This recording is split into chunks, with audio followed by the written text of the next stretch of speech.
You are joining the online studio. You are unmuted and can speak with the host. Hey, I'm unmuted. I'm unmuted. Any better? Yes, sound way better. Yeah. Clear. Yeah. All right. I had to reboot. Sorry about that. We are now rebooted.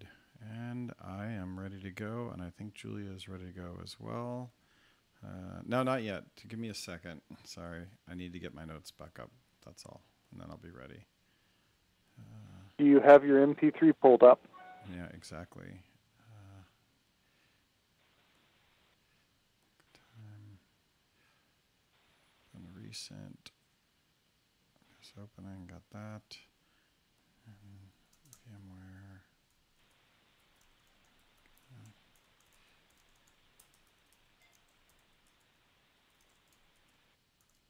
469. All right, I'm good to go. I think so. I'm not actually in the chat, so I can't. Our live stream today is going to be on your YouTube channel, Eric. Oh. We changed the link I'm sending you.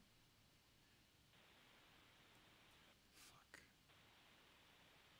Why is this the case? All right. I want to be in the chat.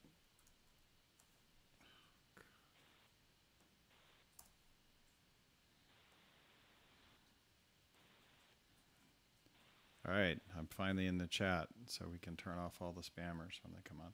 All right. Yeah, exactly. All right, Julia, you ready? Yes. All right, I am ready as well. Let me know. Let me know when I'm good. Am I good?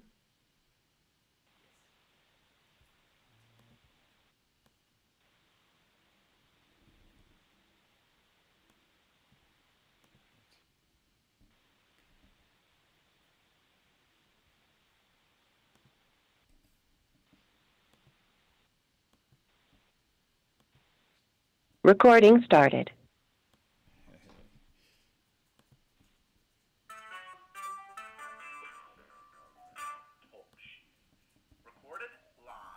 Good morning, good evening, wherever you may be across the nation or around the world. Once again, you are listening to the VMware Communities Roundtable podcast. Today's podcast is number 469. Today is Wednesday, March 13th, and my name is Eric Nilsson. And with me today, I have my alternate co-host, Corey Romero. Corey, how you doing today? Hey, Eric, I'm doing great. How are you? I'm doing pretty good. It's finally stopped raining here in California, so I'm pretty happy about that. And I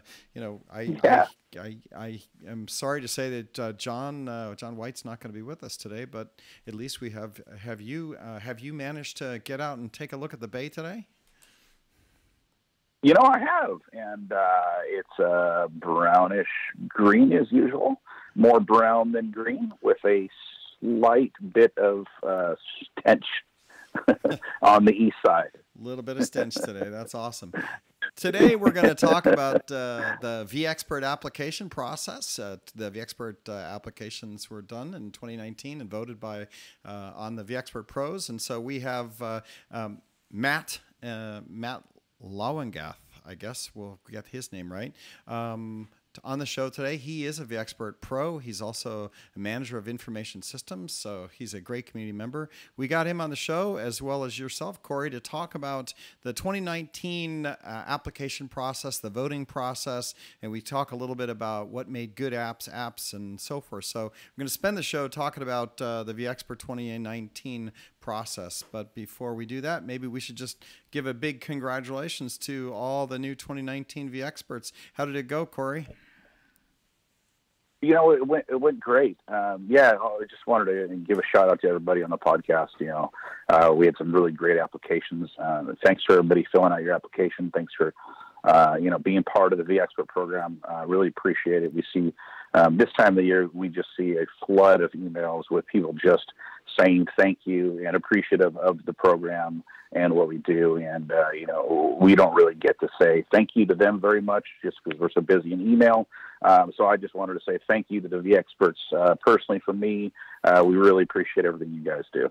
Yeah, it's great. I was in on the app and took a look at the list. Got a large number. I think 1,700 some vExperts this year. We definitely didn't have to kick too many people out, but we did have a lot of denies. I know that we got a lot of emails from people that they were denied and they were wondering why they were denied, and so thought that would be a fun topic for today to talk a little bit about what the application looks like, the process, and tightening. I would call tightening up of the program, right? I mean, a little bit of the as we have the pros getting in and actually having time to look at applications, I would say the program got a little bit tighter this year, and we maybe had absolutely few more declines than normal, which is good. So excited about that. What else is new? I know you had one announcement with regards to functionality on the site, so maybe you should touch base on that, and then we'll get to Matt. I have functionality on the site. Are you referring to licenses? Yes, I am. Oh, yeah. So we released licenses yesterday for vExperts. I know we are getting towards the end of the licenses expiring, so that was the first thing I wanted to get done.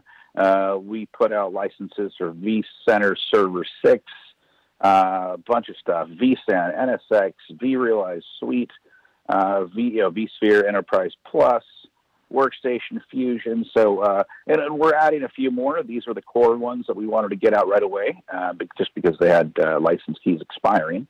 But yeah, and we put out about 15 different keys per vExpert for about 15 different software pieces of software that we have. We gave them. Nice, excellent. So that gets done. I know that a couple other news announcements we've got going on. We are going to be at the VMUG in Toronto. So VMUG in Toronto next week. I think it's Tuesday. So if you're in the Northeast and you want to come up and say hello, I think you can get up there. It's a pretty cheap flight. Or look for your UserCon in your area. I know we're going to be at the Wisconsin UserCon and I think 2 other UserCons as well.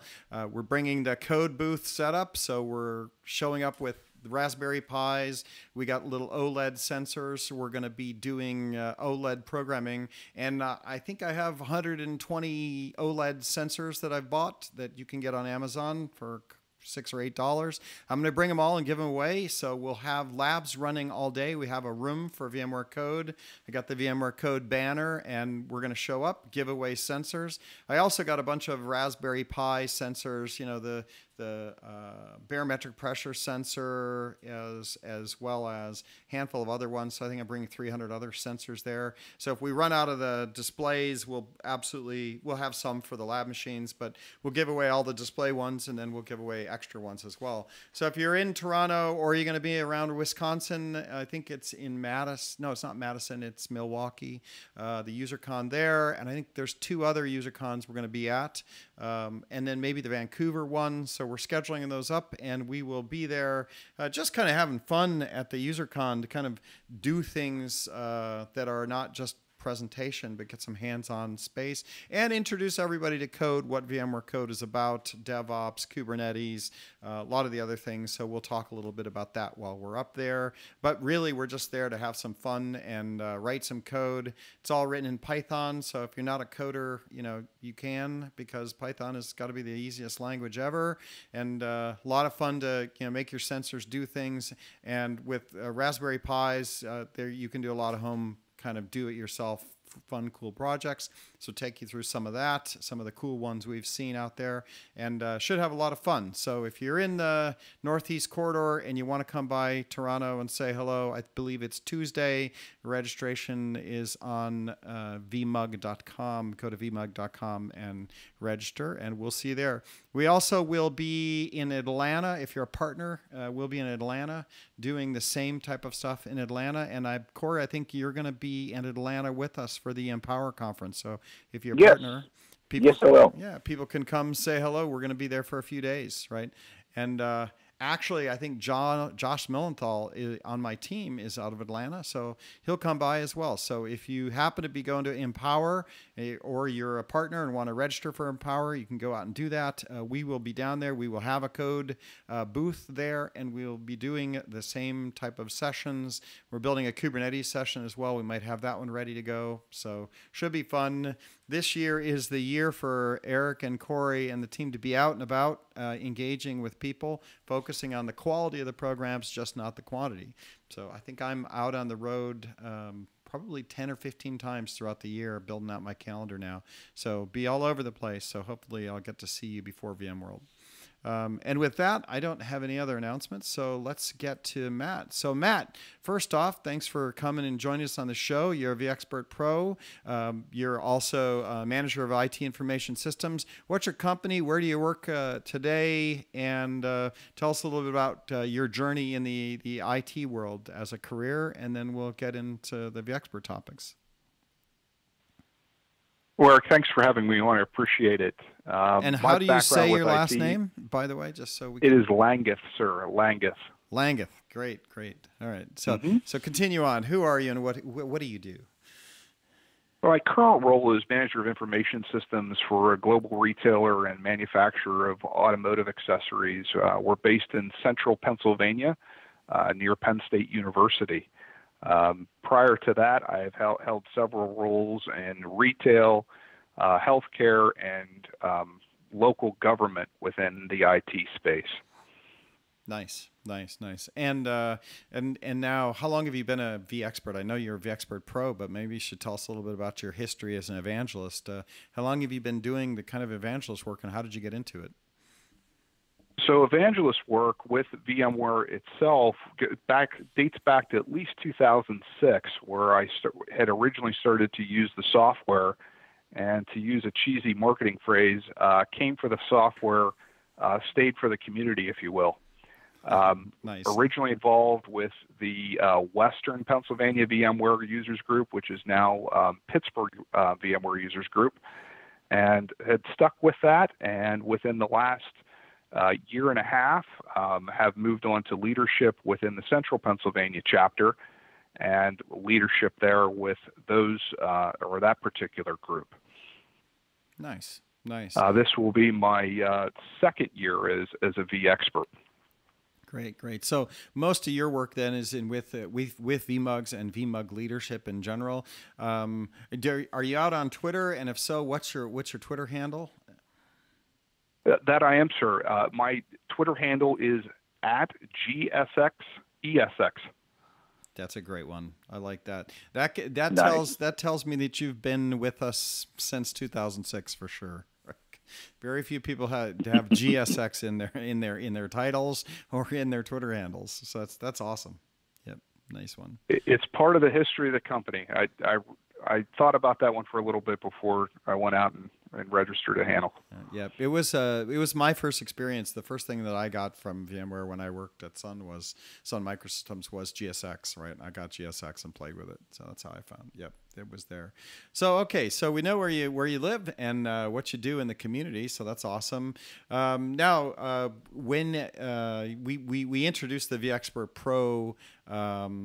The vExpert Pro program, I think a year and a half ago with Val, and so you are in the vExpert Pro community, right? You are a vExpert Pro. Do I have that right? That is correct, sir. I'm one of 4 for the U.S. and I believe one of 6 for North America currently. Yeah, great. And Corey, why don't you take us through before we get into what the vExpert Pro role is? So. What was the goal of vExpert Pros in general? It sounds like you're a professional, like you're a vExpert hyper professional. But Corey, why don't you take us through what is the Pro? Why did we create the Pro program? Yeah, so we created the Pro program to leverage the knowledge and the skills of the vExperts. So we did notice that some of the vExperts really went above and beyond. Just as the community role, and they really stood out. We had people like Ariel Sanchez, people like yourself, Matt, who really stood out and did things way beyond to help the other vExperts and other potential vExperts into the program and help you with the program. So Ariel Sanchez was the first one that we noticed was doing this, and Ariel was talking to other community members who were not vExperts and kind of leading them into how to become a vExpert. What kind of stuff do you need to do in the community? What kind of community-focused activities can they specialize in, and share their information? And what that means is sharing their own story, sharing their own experiences, their failures or successes, with their day jobs. And so we created a program of vExpert pros to kind of identify those leaders in the vExpert community who are really standing out and helping others in the community become vExperts, or even adding guidance as a vExpert to just do a better job as far as sharing information into the community. Nice. So that was I think the main focus that we did for the vExpert pros. Right. To get kind of like the home labbers of the world out there that are actually really amped up on what it means to be in the community, and allow them to help scale us out. So Matt, this year we definitely also use the vExpert pros to help process the applications. So why don't you tell me, before I just lead you too far, what was your experience? What were your major takeaways from getting into the tool and seeing the back end and seeing what it's like to vote and process applications? What was your general experience? Do you have any thoughts on that? I do, Eric, and it really, my initial impression was that I think that Corey, I know that Corey and Val, and years prior, it was eye-opening to see the amount of work that they needed to put into the process. Every single one of these applications is reviewed in detail. They take quite a bit of time. It is not simply a yes or no. They need to be reviewed to a high degree of detail and verified with what those contributions to the community were within the application period. It's really amazing to see that what was accomplished with just two individuals, and then as we have transitioned with the vExpert pros helping with that process, the higher level of scrutiny that we could then take each application and give it some due diligence. Yeah, I mean, that's what I experienced here, and I don't think we absolutely made the vExpert Pro program to actually accomplish that goal of increasing the quality of the program. But this is one of the side effects of having enough vExpert Pros, is that by enabling the tool to allow you guys to come in and evaluate applications and do the voting, it did have that effect of allowing us to really drill down and take a look. And it's interesting what I've seen from people that were denied, because we get probably 20 or 30, maybe even 40, escalations on, hey, I was denied, could you reevaluate my app? And when you go down and look at it, some of these apps look really good. And I would have normally probably approved them, going, okay, this looks pretty good. They're all over the place doing these things. But then what I noticed is the pros actually looked at what they were doing at the events, what the articles actually had in them, and what were the quality of the contributions. Did they even talk about VMware in these presentations? Were there blog articles mentioning VMware? How many blog articles did they do with that talked about VMware? So that was actually interesting. Did you experience that? What was your experience when you started seeing things that you were questioning, denying? Did you struggle with what it was like to have to deny somebody's app?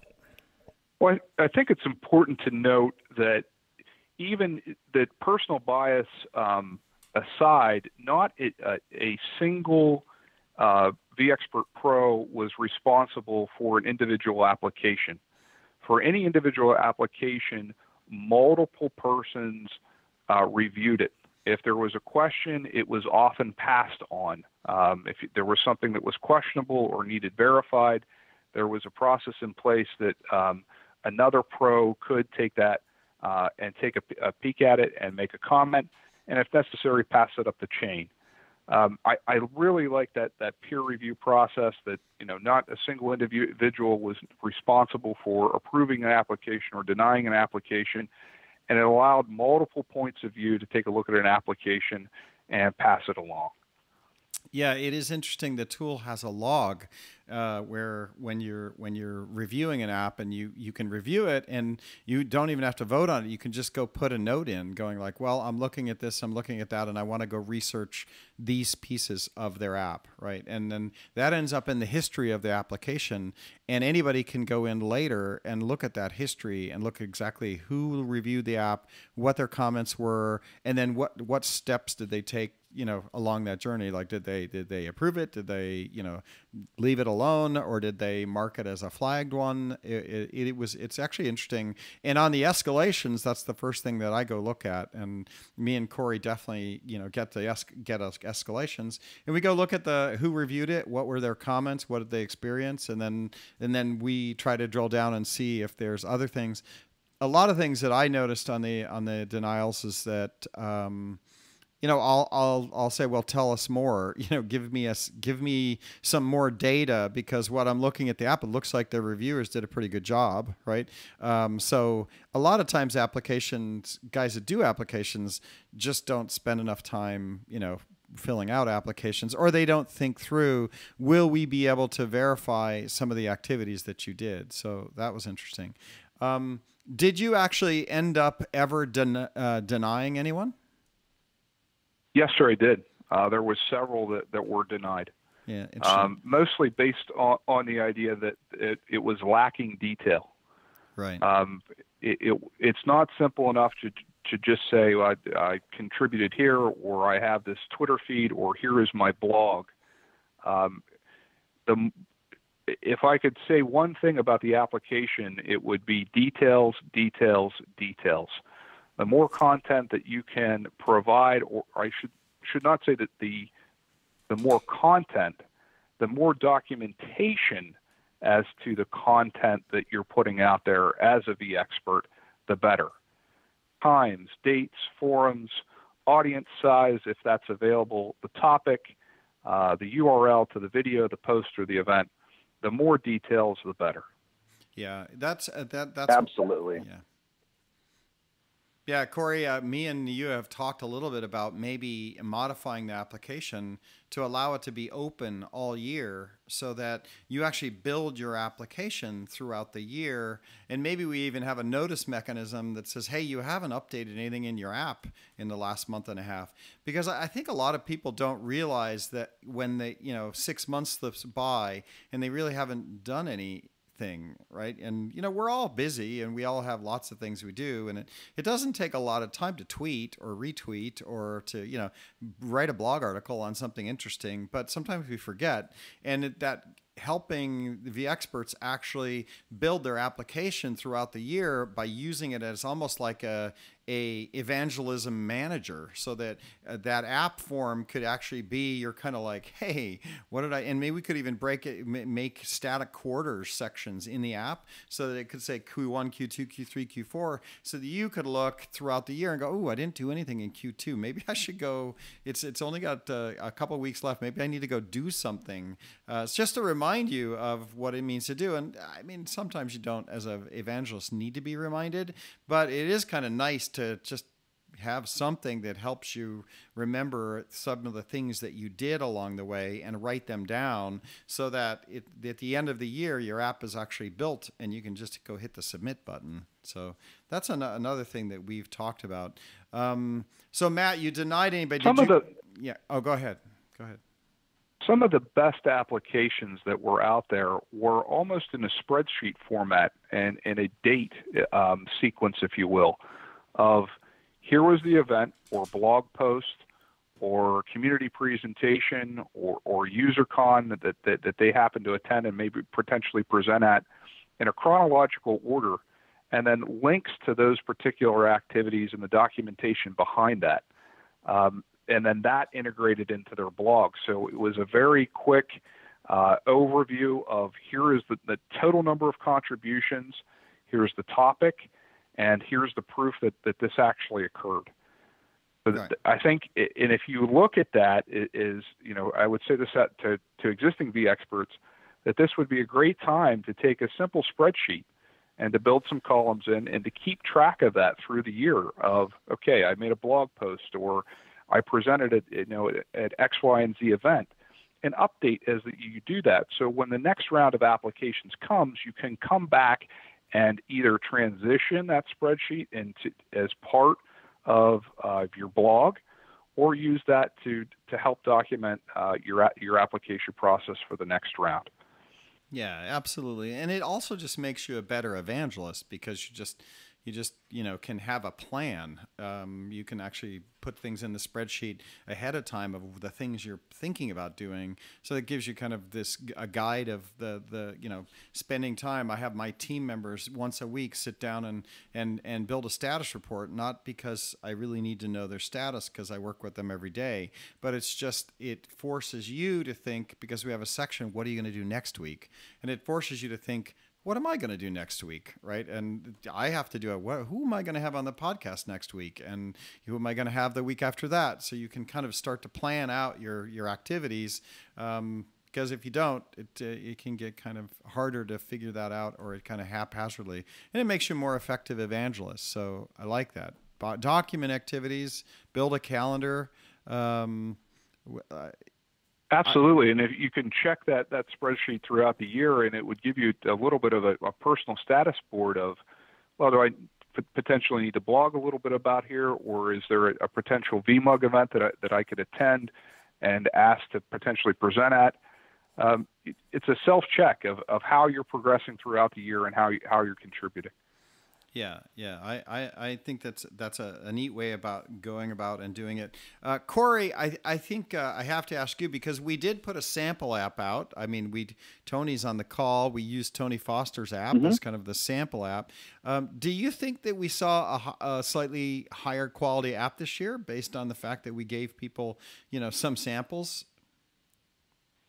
Yeah, I do. I do think we saw a higher quality of the application this year. Yeah, absolutely. We didn't see a major increase. We still saw, some applications with lack of, that weren't very detailed, but definitely not as many as we saw in years prior. Right. I know one of the things that we've pushed really hard in the announcements and in the Twitter announcements and email is to just be really detailed in your application. Write it as if I know nothing about you at all. So that was one of the things that we really stressed this year, and it definitely we did see a turn in the application quality. Nice. So for VMUG leaders, I will have to say this, that I was a little disappointed. Please, for anyone that is in leadership or a steering committee, please list what your local chapter is. It's one thing to say that, hey, I'm a VMUG leader. It's another thing to make a vExpert Pro or Courier Val go and try to research which chapter you're a member of. So take the time and again, details, list which chapter you're associated with. There was an amazing amount of, at least from my end, that I saw where a VMUG leader, but no chapter listed. Yeah, I did see quite a bit of that, and some of those things that we did, like you mentioned earlier, multiple people touched the application.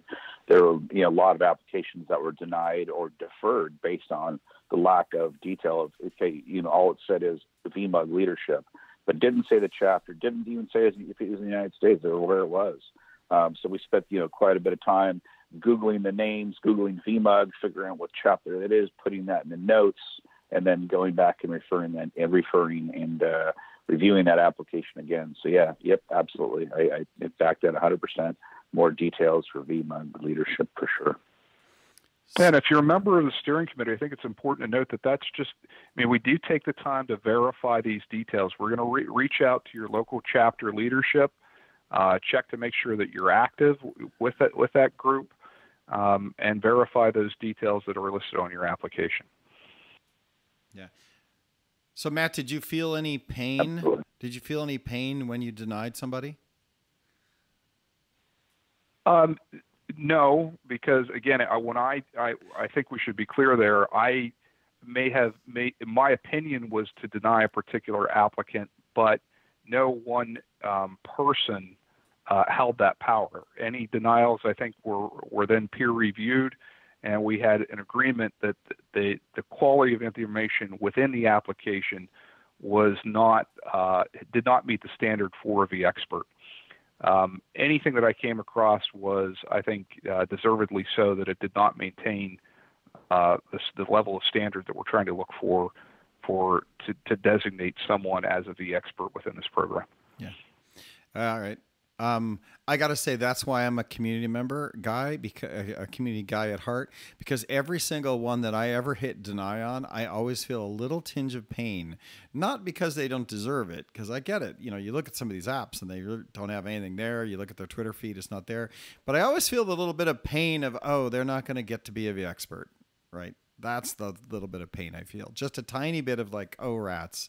You know, here's another one. I'm sure they went through the trouble of doing this app. They're hoping they would get to be a vExpert, and then they're not going to be a vExpert. And so I feel a little bit of that, right? Like a little bit of failure that, you know, we really want everybody that wants to be an evangelist, that, you know, to be a good evangelist. And there's some people that just aren't there yet, right? And so I feel that pain of knowing they're going to get the thin letter, not the fat letter, right? I don't know if you have any children in college, but when you apply to college, you get a fat letter, a thin letter. You get the fat package. It means they want you, you're in. So I do feel a little bit of that, but it's fine. So back on the pro the pro program, in general, we did consider maybe doing maybe a apprentice program where we could assign some number of applicants that were going to not make it, to be kind of like put in with an apprentice badge that said, hey, you're close. We know you have a passion there. Here is a local vExpert Pro in your area. Go work with them, set up a call with them, and learn how to be better, so that you're not in the apprentice mode any longer. I'm just wondering, do you think that the vExpert Pro program could be used to, like, you know, help those that aren't really there yet? Absolutely. I would say for the number of applicants that we had, the small majority that were passed over, if there was a question of why there was a denial, or why that they might have not qualified, to reach out to their local vExpert Pro, and that they would be more than willing to help them throughout, not just at the time of application, but throughout the year, to help to build up their CV and their portfolios, that given the next round of applications, that we'd be sure to help onboard them. We're not looking to, be elitist with this program. We want to grow the number of vExperts that are out there. And for those individuals that did not make it this round, I would encourage them to reach out, and we're going to be open and welcome and inviting, and to guide them as to the activities and things that they can do over the next coming months to build up their repertoire. Yeah. And Corey, you know, we do have all the point categories that we touch on every once in a while when we're hitting on this topic. And, you know, I don't have the spreadsheet up in front of me right now, but, you know, they include some harder things and some easier things. So I always look and go like, hey, you know, if you're just going and tweeting, you got to kind of tweet some original content. I've seen apps that I've denied where somebody just went through and retweeted everybody, and they've got like 300 retweets of everybody, and not a single time did they actually tweet anything out that was their own opinion or something that they learned or something they experienced with VMware products. There's the retweet kings and the blogger reposters. Have you seen those, Corey? Oh, yeah. Yeah, I've seen quite a bit of those. We did see some of the, and the Twitter one is I get it, right? The blog one is a little different.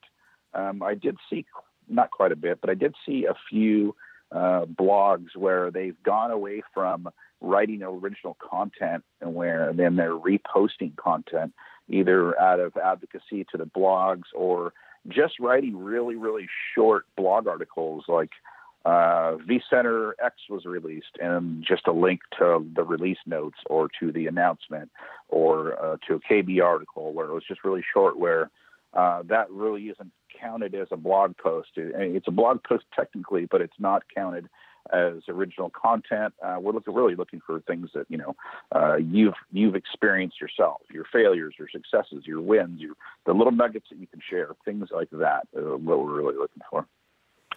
Yeah, it reminds. My comment there would be, I'm sorry, Eric, please. No, go ahead. Go ahead.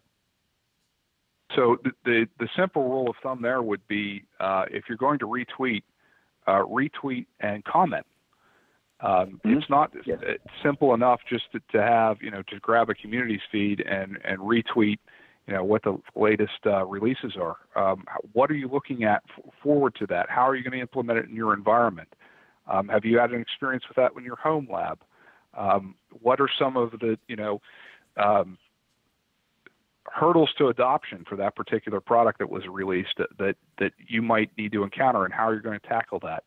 And put a little bit of thought and time and effort into what that retweet is, rather than just clicking a button and go.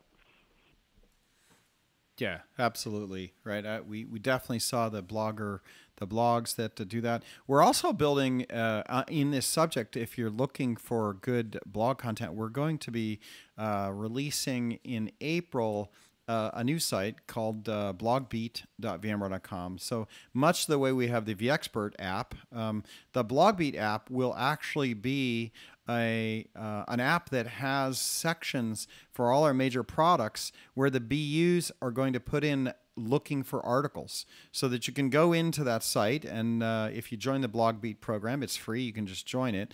You can go into that site and then look at all the topics that we're looking for articles, and you can sign up for an article. So the app has I'm going to do an article here, and if you sign up, then the BU will help you promote that, and it'll be a great place if you're looking for some good topics to do, that you'll be able to go in, look at all the topics, and look at other people and what topics they're doing, with our goal of actually getting people to do a bit more diverse topics around our technology, because I tell this joke that I just don't need another vSphere 6.7 installation blog, because there already are 20 of those, right? So having topics that are interesting that you could go off and do would be with that. And our goal would be to help you figure out what some interesting topics would be that other people aren't doing this quarter, right? So that we don't get 300 articles on just the common topic, but not interesting ones on some other ones. So that's another thing that I think would be interesting.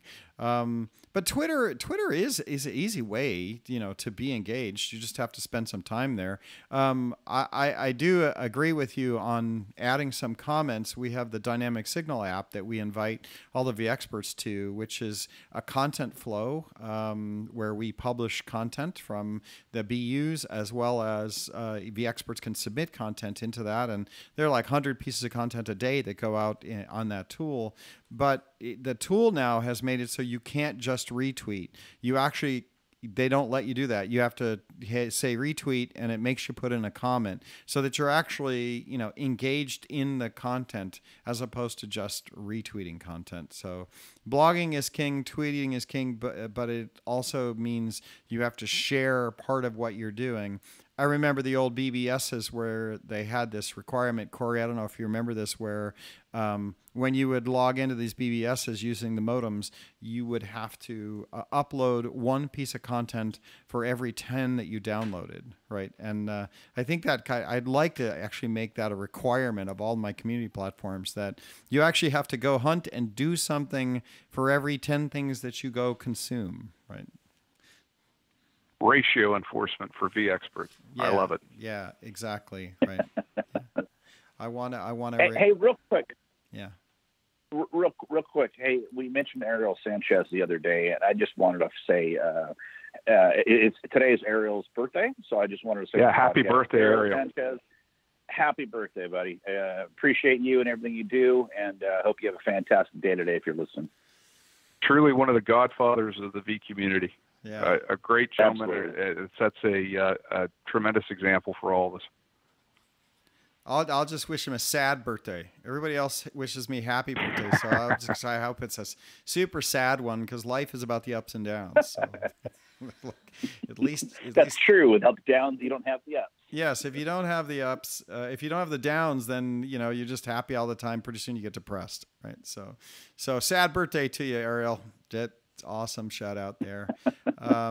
So maybe we can talk a little bit about internal evangelism and kind of the idea that, you don't just have to be out in public forums, that we do accept applications around internal evangelism. So Corey, maybe you should take me through that concept. What does that mean? And if you can't talk publicly, how do we figure out what you did if you did it internally?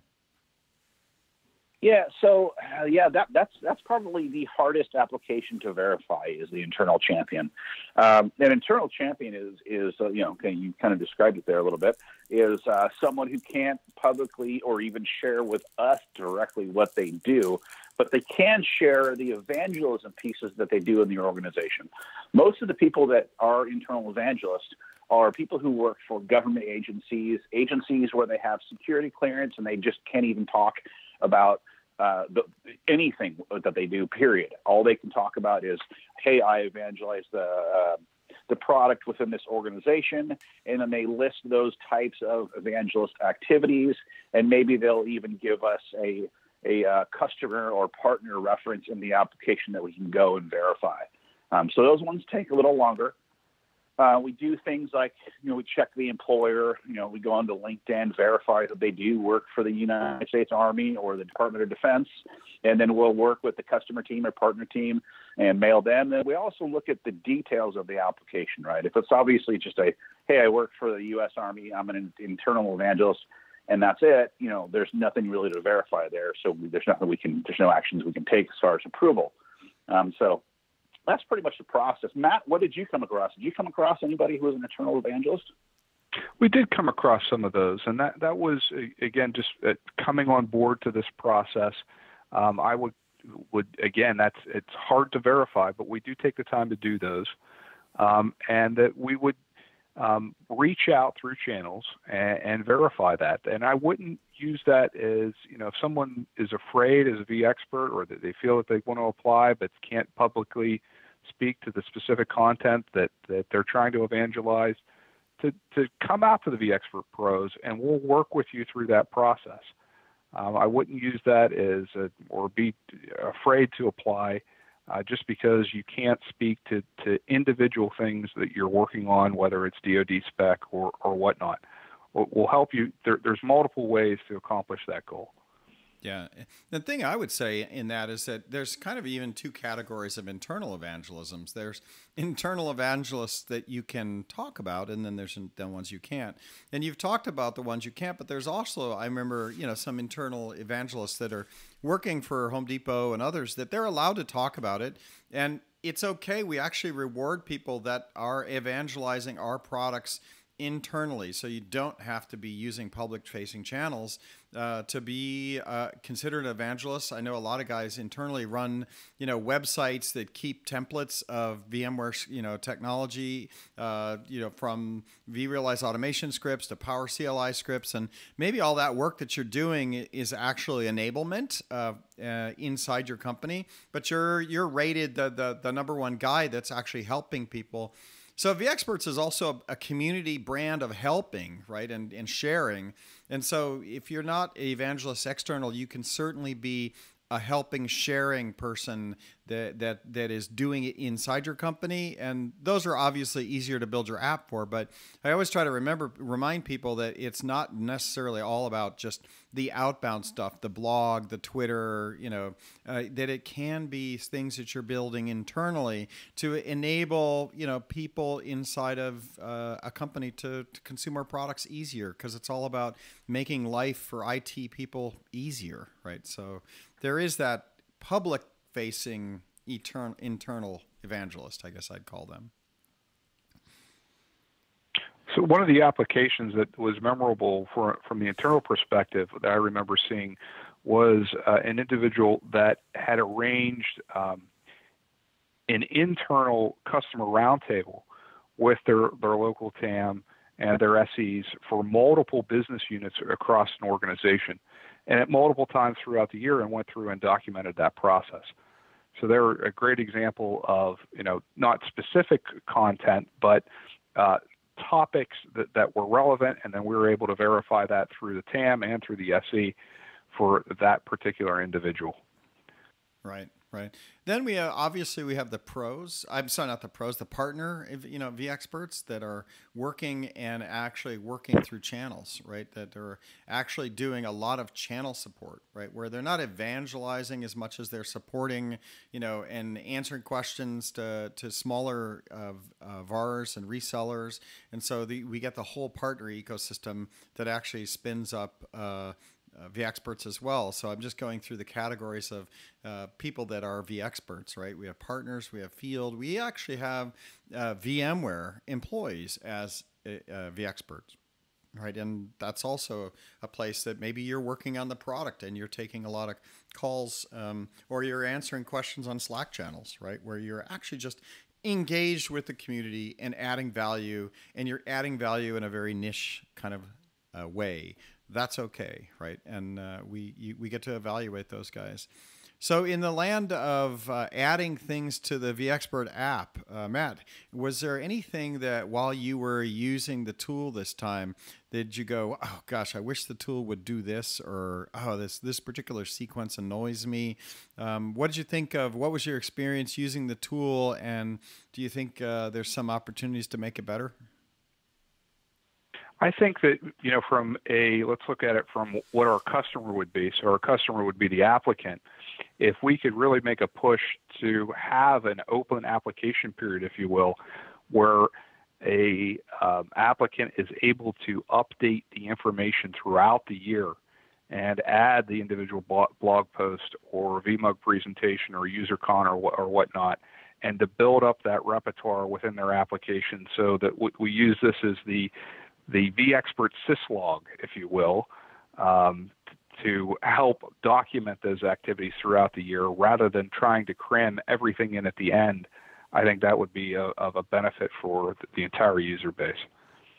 Okay. I like that vExpert syslog. That's pretty cool. Yeah, that is. Yeah, that's a great one. Corey, write that one down, right? vExpert syslog. Yeah, Yeah.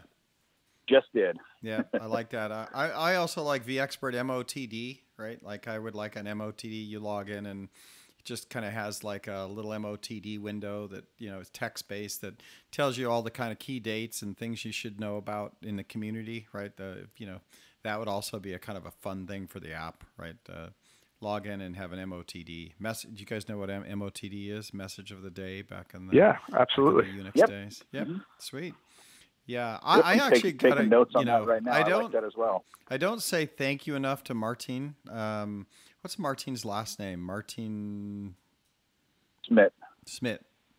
That guy is a god in my book, right? Like, so shout out, absolutely, thank you to Martin, because he wrote one of the nicest apps I've seen. When we're building the Blogger app now, we're like, maybe we should just steal the code base, just use it, because it's like, not steal it. We host it on Amazon. We're all in the community together. I don't mean it that way, but we could replicate that because it's such a beautiful app, right? And the work he's done on that. As it turns out, we're not going to do that. We're going to run it on WordPress, so because it's a blog and it's the Blogger community, so we're going to do it over there in a different way. But shout out to Martin for doing all the work that he did. That was awesome. Corey, I know that there was some interesting effects that happened during the hit the publish button that we got to experience, and it wasn't that bad, but there were definitely some places where the vExpert.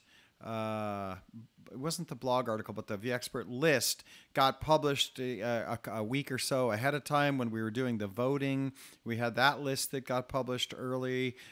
We also had, when we were actually getting ready to do the announcements, the list got published again, where there were some people that were not going to be vExperts that ended up on the list just because the list management function needs to be worked on, don't you think?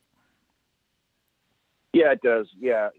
There's definitely some room for improvement there. Right. Yep, absolutely. Yeah, I think the list got approved, and we saw a lot of people on social going like, hey, I went, I looked. So how you become a vExpert is you get the notice saying, I'm a vExpert. So if you got a notice that's saying you're a vExpert, then you were in the program, right? So, but the people were, it reminds me of like people that scrub the Apple site for kind of things that are going on that got published somehow in the site before its time. And then they talk about the products that are released. And I would say the same thing with the vExpert app is that if you got a notice that you're a vExpert, then you got the award. But if you're just scrubbing around looking at sites, the app is not perfect. And that list got updated several different times where people were voting, but it didn't mean they were necessarily in the program. And that would be my case there. Corey, do you have any other things that you want to communicate to community with regard to timing of stuff? Because I know you get a lot of mail from people going, hey, I got my award, and why can't I get into the VMware community right now and Slack channel and all that stuff? Maybe you should use this to evangelize your pain. Yeah, absolutely. So one of the reasons why we have the delay of the announcement and then delay to the resources, and the resources, I mean, the email or the VMTN community page for vExpert, or you may not have licenses yet, is the way it works is as soon as we publish the list, that's exactly when it became final. We may have been making decisions 5 minutes prior to that list. So we want to make sure that everybody we approve, we can actually migrate over into the other systems. And to do that, it takes a little bit of time. Like, for instance, the vExpert VMTN forum and communities, to migrate everyone over to that, what we need to do is we have to go through, create a new permission group, which is not a real big deal, in for VMTN. And then we have to create a ticket with IT to take the 2,000 or 1,800 vExperts, put them into a list, add them to that list. And then the vExperts that we put in for email to add to the VMTN Jive platform, their email may not match. So then we have to take that smaller list, email those vExperts, hey, what's your VMTN username, populate that list. So it's a bit of a process for us. That usually takes us about a week to get done. Same with the licenses. We've got to go through, figure out how many vExperts we have, figure out what licenses we need, talk to some of the vExperts, hey, what licenses, what versions do we need? I necessarily don't know all of them. And so then we put in that request, and then that takes a day or two to turn around. So there's usually like a week and a half lag into fully having all of the resources and things laid out for the program.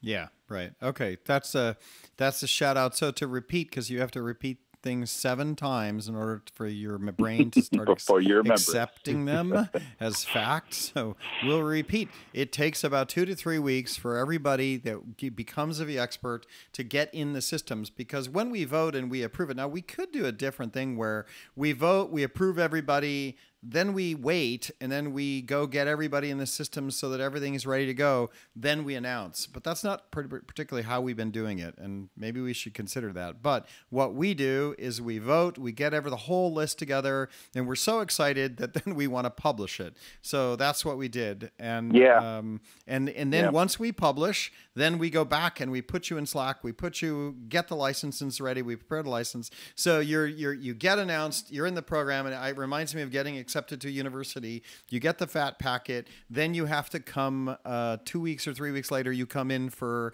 university training day, and then you got parents weekend, and all that stuff rolls out throughout the year. And so when you become a vExpert, congratulations, you'll get entered into all the systems and be enabled over the next 4 to 6 weeks, and you should have a great time, right? And Corey, if a newly minted vExpert would have questions that about the program or whatnot, what email address should that newly minted vExpert use to contact for questions rather than reaching out to you or Val directly? Corey, Corey, I'll handle this. It's harry.potter@hogwarts.com. Just send Harry mail, and he'll get right back to you on all your interesting questions you might have about the program. I was actually going to give out your personal email address, Eric. Thanks, I appreciate that. Yeah, anytime. Yeah, so the email address to use would be vExpert@vmware.com. Then that goes to myself, it goes to Val, and it goes to Eric, and I think a few others on the teams as well. Yeah, not me. I've got a filter. Drops it all in a dev null mailbox. Don't answer any questions. People ask us that sometimes, like, we mailed and we haven't heard back yet. And it's like, yeah, I got 300 messages from vExperts today, right? And I'm like, I can't process 300 in a day. I don't have that kind of time. But we will get to you, right? We get to everybody, right? We do go through. We do. And the escalations are real and they're important to people. And I feel your pain. And so we get to people. And on the escalation side, it's interesting. We don't talk about that. Maybe we have maybe 10 more minutes because we got a late start here. And Tony Foster, before it gets too late, Tony, can you hang for another 10 minutes? Because I definitely want to get to the barbecue report, and I don't know how much time you got left. Definitely I can hang. All right, we'll be done in 10 more minutes here. We're running off the hour here by about 15 minutes. So great. So yeah, let's talk about denied for a second, right? Because there's some interesting deny stories, Corey, that goes on.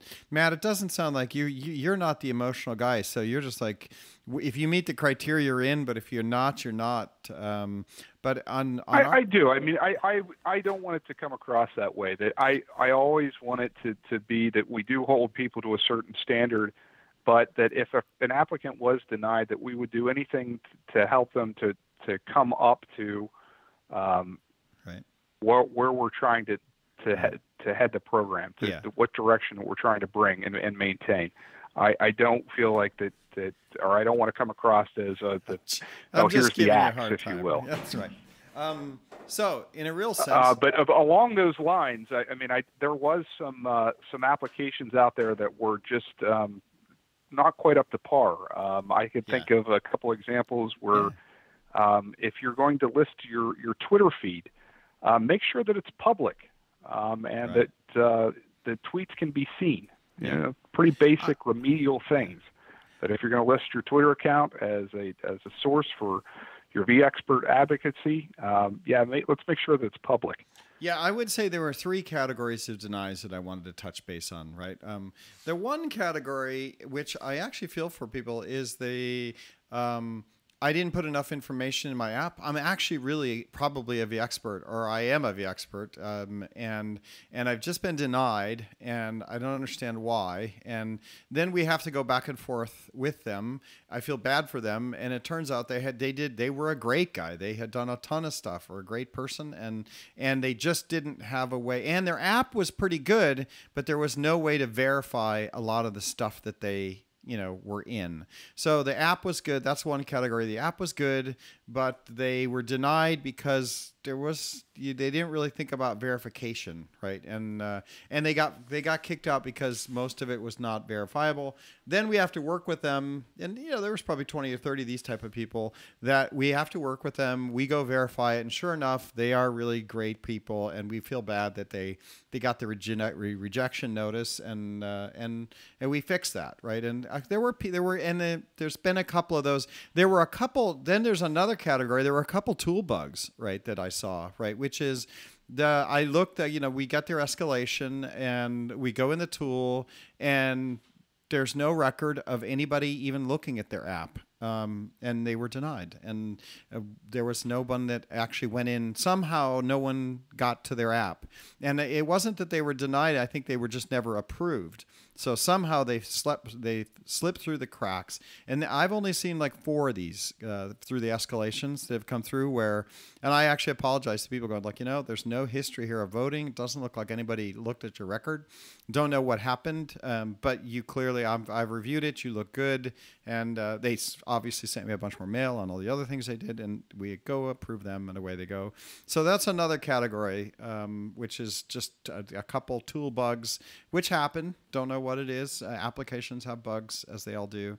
But then there's the funny one, Corey Romero. There's the funny ones where you get somebody who has the worst app ever, and like literally 3 things, and none of those 3 things had anything to do with VMware, and they're asking why they didn't make it, right? And they're kind of annoyed by it because, and it's like people that really you're questioning why you didn't make it, and I answer back, I looked at your stuff, there's nothing about VMware here, and then they go away, right? So, Corey, I know me and you have run into some of those. Yeah, we've had a couple of those.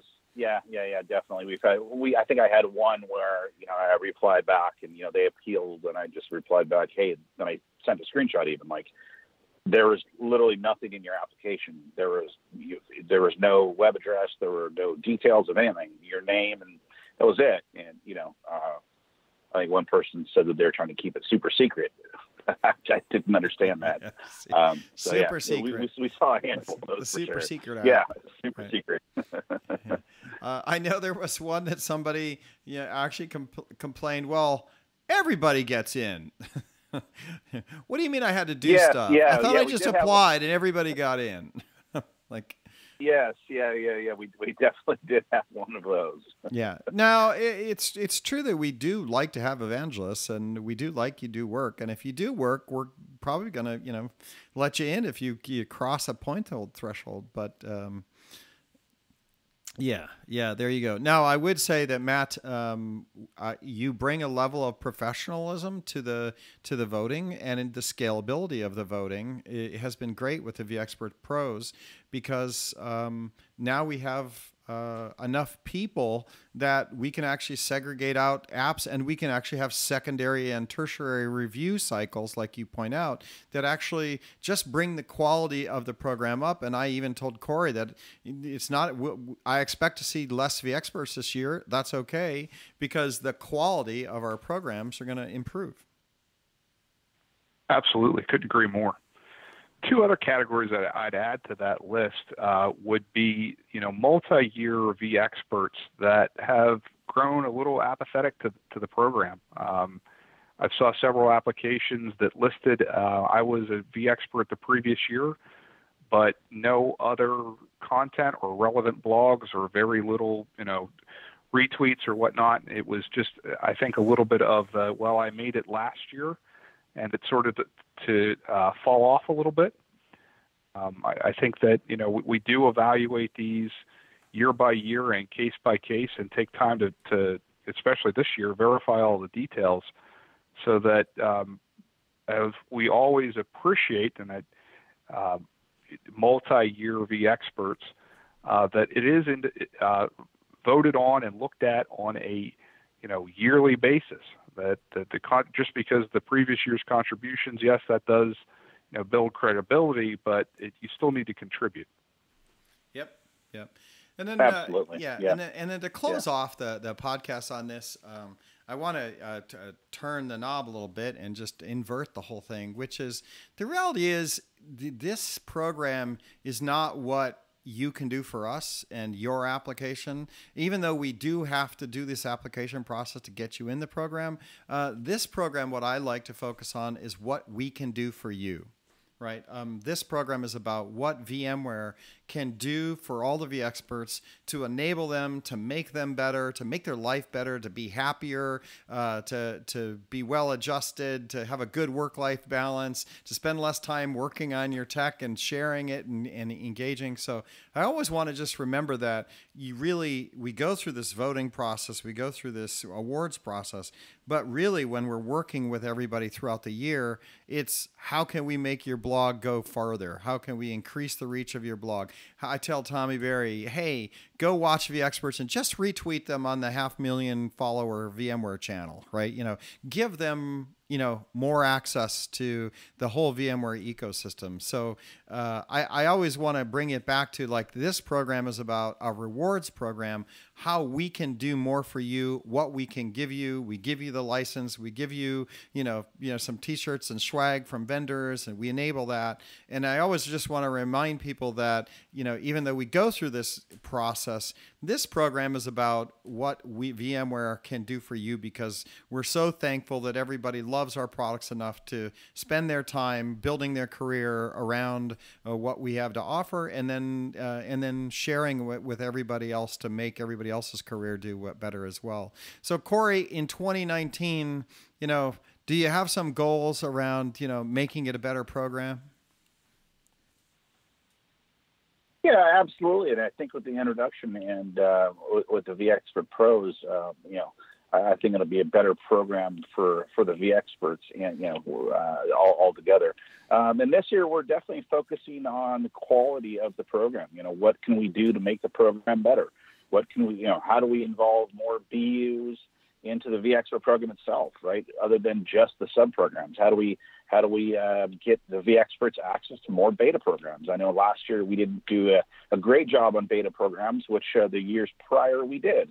So that's one of the things that I want to focus on is more interaction out of VMware into the vExperts. So absolutely, yep, that's my focus this year. I agree with that. That's awesome. Matt, what do you expect us to help you do to help you be a better vExpert Pro? What's your final say? What's your expectations now that you've been a pro for maybe 3 or 4 or 5 months? Because this is a fairly new program. What else can we do for you to help you be a better evangelist and a leader of evangelists? I think just continue what you're doing. Be open and receptive, which you have very much been to the feedback that has come through the community and that we pass along as part of being the vExpert Pros and being, the sounding board for the community to pass that up the chain. And maybe mid-year, June or whatnot, let's get all the vExpert Pros together and come up with some initiatives that we want to make for the latter half of 2019. That's actually a really good idea. That's a really good idea. It is. That sounds fantastic. Yep. I like that.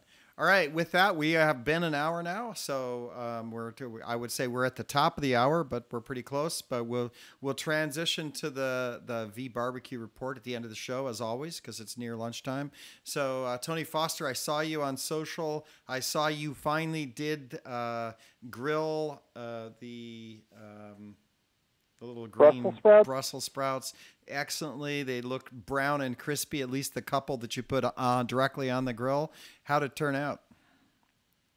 So personal opinion, this is my wife and I's personal opinion. The Brussels sprouts themselves, when done on the grill, not split or anything, the insides of the Brussels sprouts were actually soggy. The outsides were nice and crispy and had that nice brown look to them, but they were soggy. The ones that I did in the boat, they do sit there and caramelize, and we get a nice browning on all of them when I do it in the boat. I see. Well, I happen to like the crispy, squishy model, so that's why I'm a fan of that. Right? I like the blackened on the outside and the squishy on the inside. So there you go. That looked really good. I gotta say. Next week, can we continue the conversation of red meat on the grill? Because I think this is week 4 of Brussels sprouts. I know. I was just going to say. I think we've beat the Brussels sprouts to death like a dead horse. Every time you say Brussels sprouts, I want to get sick. I can't stand them. Your doctor is thanking me. I like them the way I prepare them. Right. All right. A quick guest spot from one of the V Brisket members, I think, would be appropriate. Yes. Yep. I would agree. Want to do that. For sure. It is true. We will do that. Okay. Matt, thank you very much for joining us again. Thank you, Corey. Thank you, Eric. Thank you, Tony. Appreciate you. Thanks for all your work. It's great. Thanks for coming on. We're at the end. We're going to have some AWS services next week. We got a couple guests lined up, so we'll have them next week. Until then, everybody have a great rest of your Wednesday and a fantastic week, and we'll be back here again next week. Until then, take it easy. Recording paused. There you go. We're done. Woohoo! Woohoo! Great. Good stuff. Great call. Yeah, nice. Thank you.